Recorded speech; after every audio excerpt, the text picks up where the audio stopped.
And this is like the definition of insanity, of curiosity, okay? And it was really random. I think I was 22 years old back then, but I was in the urinal with a close friend of mine, and while we were in the toilet, he looked over at me, he said, "Hey Peng Joon, I want to tell you a secret that is over 5,000 years old on how to last longer in bed." True story. While we were at the toilet. Whether you're just starting out in ads or whether you want to scale, understanding how to create different hooks and marketing angles is ultimately crucial if you want to be able to capture somebody's attention, engage them, and ultimately close them. And today, I'm going to be showing you behind the scenes to the different ways we create different creatives in our ads, especially when it comes to scaling. Because if you start and you're utilizing the same ad over and over again, one of the things that you're going to notice is that it's going to fatigue out. So one of the best ways to combat fatigue is by having a ton of variations when it comes to ads. But the problem is, well, the most common question is, what should I talk about and how do I create different angles? Today, I'm going to be taking you behind the scenes to how we create campaigns where our ad spend is over $10,000 a day. And I'm not just going to give you one, but I'm going to give you 17. That's right, I'm going to give you 17 different ad angles and hooks that you can utilize regardless of what market, niche, or industry you're in. So that's it, let's begin.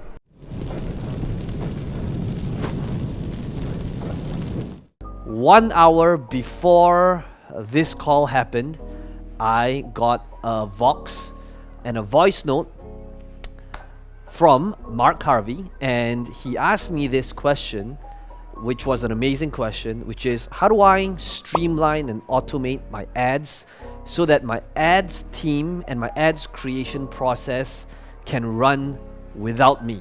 And I thought it was an amazing question. How many of you here would love to be able to finally automate and streamline your ad creation process so that eventually it can run without you? Show of hands. Okay, so even though it was just an hour ago, I actually ditched everything that I've prepared, and I thought, you know what, this is a great question and I want to be able to share that. So whether you're a solopreneur, whether you have a team, this would be a great way to begin that process so that you can either give yourself clarity and you know how to manage all of your ads in one place, or if you already have somebody that's assisting you with your ads, you'll be able to support them and show them exactly and train them how you can eventually be hands-off in your ads creation process so they can automate, streamline it, and also track to make sure you know where all of your ads are. And today's implementation, our title is called Hands-Off Ads. How do you create ads that is streamlined and automated so that it doesn't require you? So in order for you to ultimately be hands-off in your ads, it begins with you. Okay, please write it down. Okay, it begins with me. Meaning, the messaging, the copy, the angles, the hooks, it all begins with you. And your team, your designers, your copywriters will only be as good as you are in terms of your direction and your leadership. Okay, so it begins with you. So our goal here is to help you build up this resource sheet, what I call the mothership.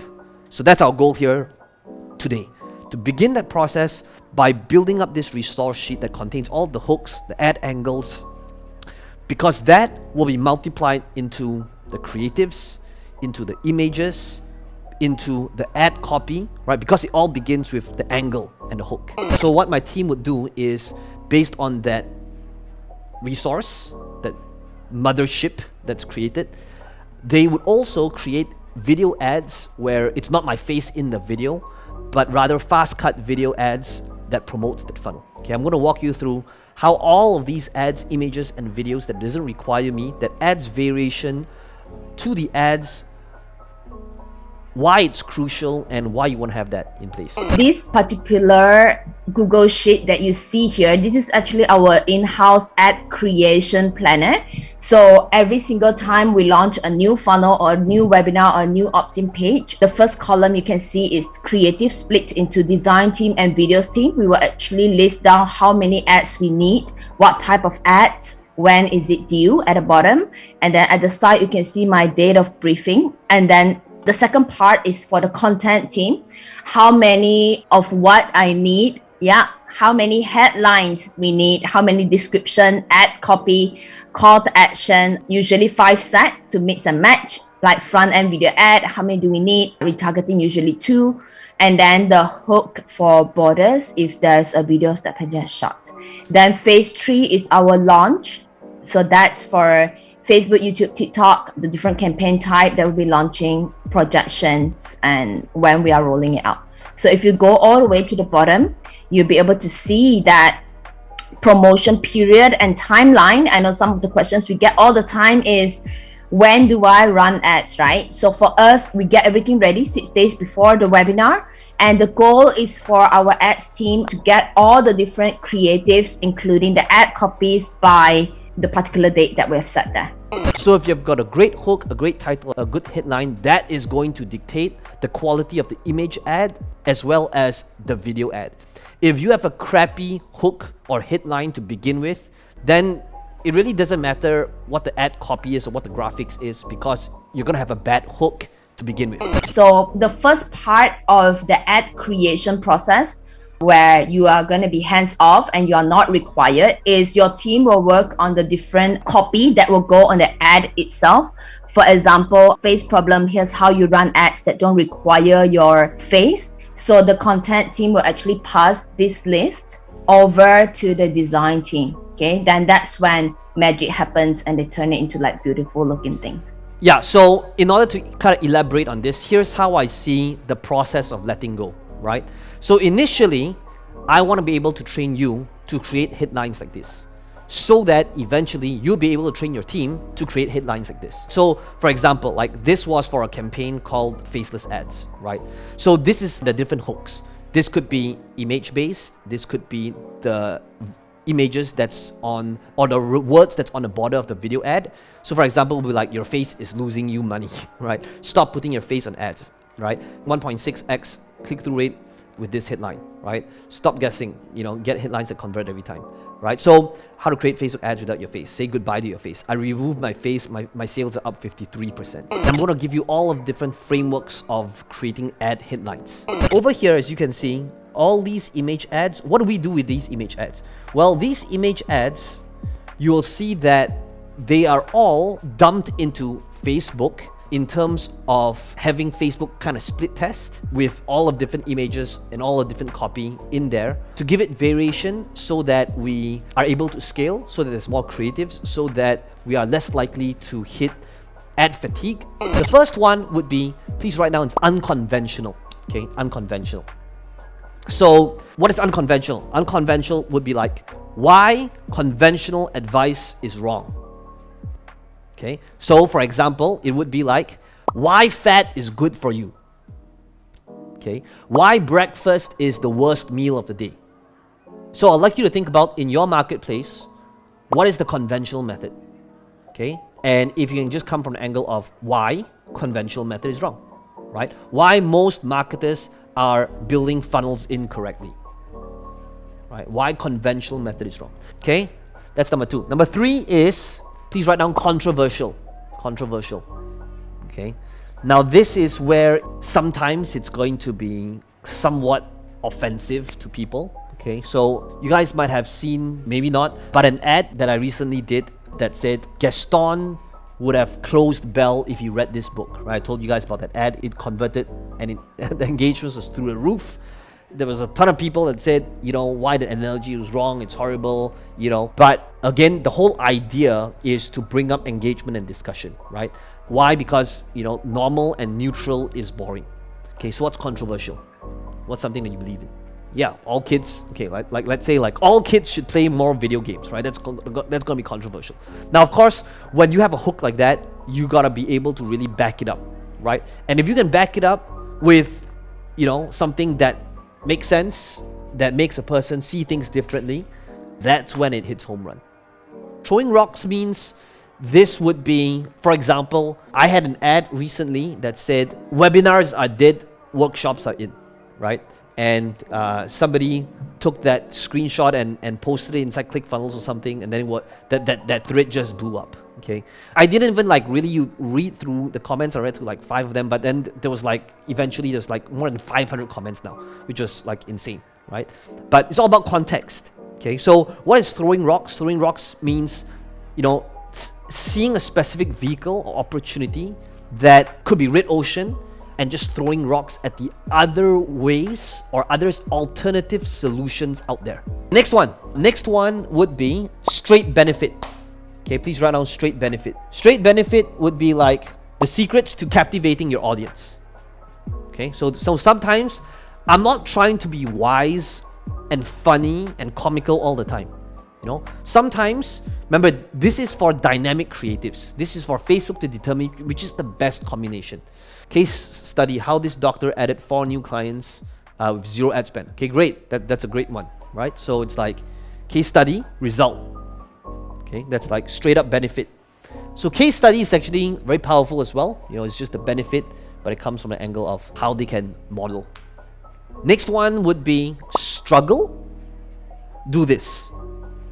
Okay, so it would be hate writing, do this.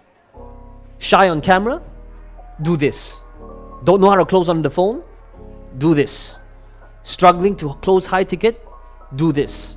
Okay, so the next thing I'd like you to think about is what type of struggle is your audience facing, and then turn that into question. Right? Yes, exactly. Nervous in interviews, do this. Okay, so important thing about struggles, okay, I want to mention, okay, is please write down specificity. Okay, so for example, like relationship problems is very broad, right? Please write down specificity cells. So when it comes to struggles, if you can be specific with that struggle, the more powerful it is. If you can be descriptive, right, and be specific. And the more specific that struggle is, the more relatable it is, the better the conversion would be. It would be framework. Okay, let me show you an example of framework. So sometimes the ad angle could straight up be the name of your framework. Okay, so it would be like imperfect ads that sell. The 7-point formula. Selling out tickets to virtual events. The 5-step process. Okay, so it's just framework. So an ad angle would be just name of framework and how many steps there are. I would like you to take 30 seconds, think about what is that framework. Okay, so for example, let's take a look at this one, this ad over here, right? Super simple, right? The 5-step formula to selling out any event. Right? So this was like for virtual event codex. So that's framework.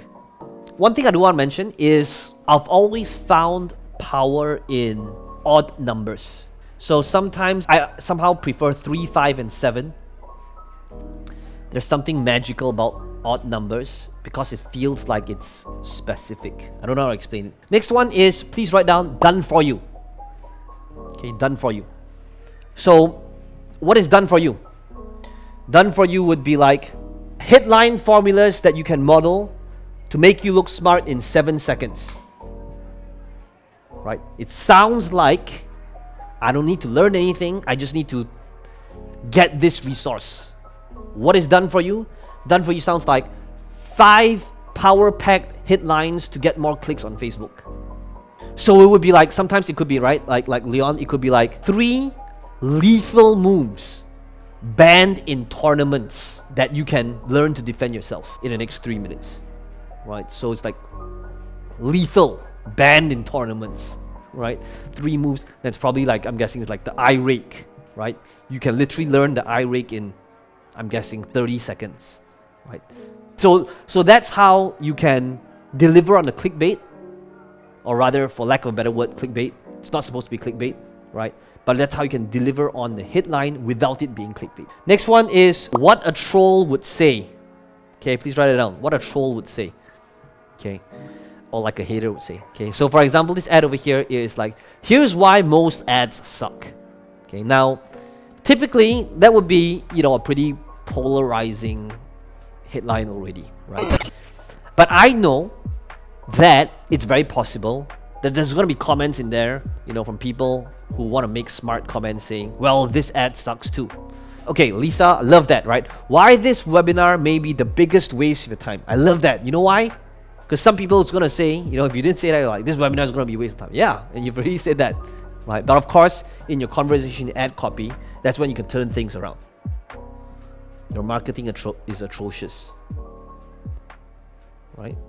So it will be like, why your ad campaign is horrible, in bracket, including this one, right? Why you should fire a math tutor. Here's why most relationship counselors fail. Why martial arts don't work in self-defense, including those I teach. Okay, good. One last one is what I call the humble flex.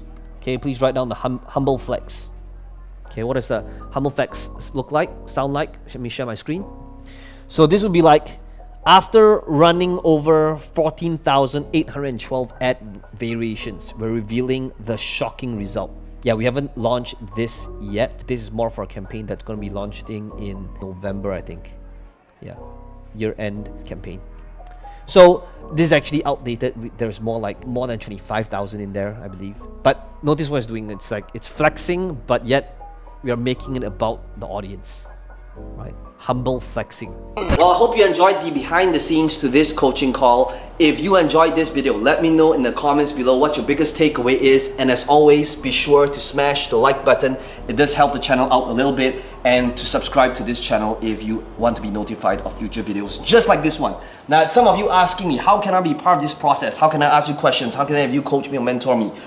We want to make sure that we are working with the people that's the right fit. You'll need to fill up a form. There's a link right below this video. Somebody on my team might give you a call to interview you to see if they're right fit for each other. And if you want to apply and see if you're a good fit, then all you need to do is click on this link in the description box below and my team will be in touch with you.